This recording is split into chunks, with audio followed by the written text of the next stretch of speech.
was after we moved to Vancouver, and Leon like made a post, and he's like, "Hey, we're starting our tour in Vancouver. Is there anybody know like of a house we could crash at, possibly a rehearsal space too, because their band just kind of meets up, practice the sets for the tour before they go, and then go from there." So we gave them a place to rehearse, and they got like their merch and stuff shipped to our house. My buddy ended up getting them their band van that they still have today, and then we ended up using that a couple of years later in Toronto when we saw you.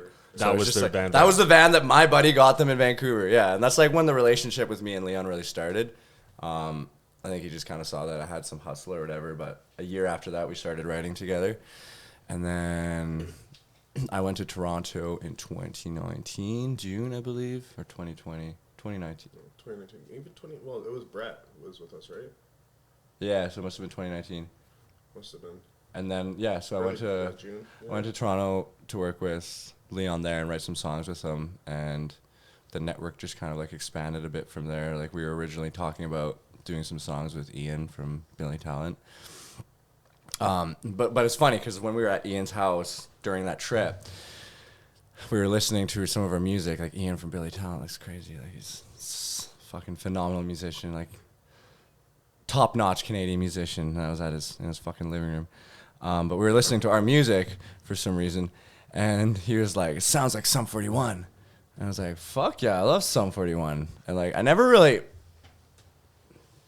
realistically thought we would work with Sum 41. I always have far-fetched goals. I'm like, we're gonna do this crazy shit. When we first started the band, I was like, boys, by the time I'm like 26 or something, we're gonna open for Sum 41, all right? Like that's something that I said like way back. And I was kind of like a joke, but like just like maybe, I don't know, manifest your dreams, you know what I mean? Exactly, setting a goal.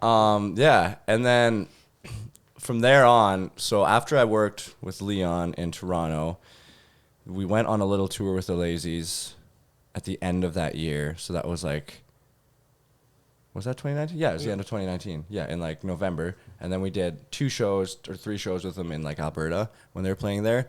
And the last show we weren't playing, but the Lazies were opening for Sum 41. And Leon asked me to guitar tech for them. So I was just kind of like backstage helping out with whatever the fuck they didn't need from me. And after that show, that was like the first time I saw Sum 41. And like I've loved Sum 41 my whole life. They were the first band that I saw in like Much Music that I was like, I can like kind of relate to these guys. All these other bands, I'm like, I don't quite get it. It's great, but like, you know what I mean? Just like their personalities I could really relate to, which is cool. But yeah, that was the first time I ever saw Sum 41. And then we were all hanging out, like the boys got in for free. They were like shouting my name from the front of the pretty cool in front of the stage, like Jason. Yeah. And I'd like poke my head out. We were like, "What's up?"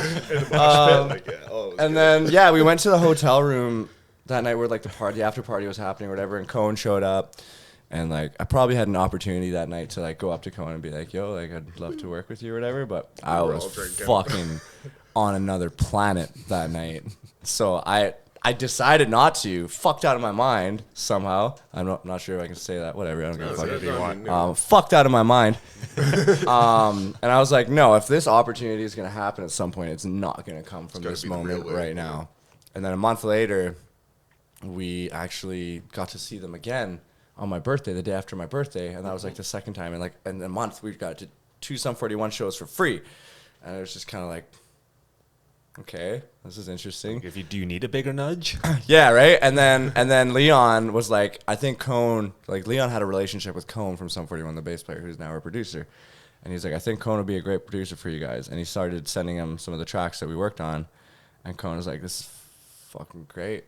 And I had a Skype call with Leon and Cone. And literally one of the things Cone said was like, Matt, I wake up every morning and I'm like humming that situational song. I'm like, you think my songs? What? And then from there on, it was just like, fucking, let's make it happen. And then we kind of worked out like a deal with Leon and Bandwagon because he kind of sorted it all out. And we ended up going to Toronto in November? Yep. Yeah, the end of we October, left the day before 2020. Halloween, And recorded 3 songs with Cone. And now we got another thing going on that we're shooting a video for this weekend, which I don't know if I should disclose yet. It's up to you. I wasn't going to say anything unless you guys do. You can spill the beans first. I don't know if you want to say it now. we'll hold off. But there's some surprises coming down the hatch that are gonna blow your mind.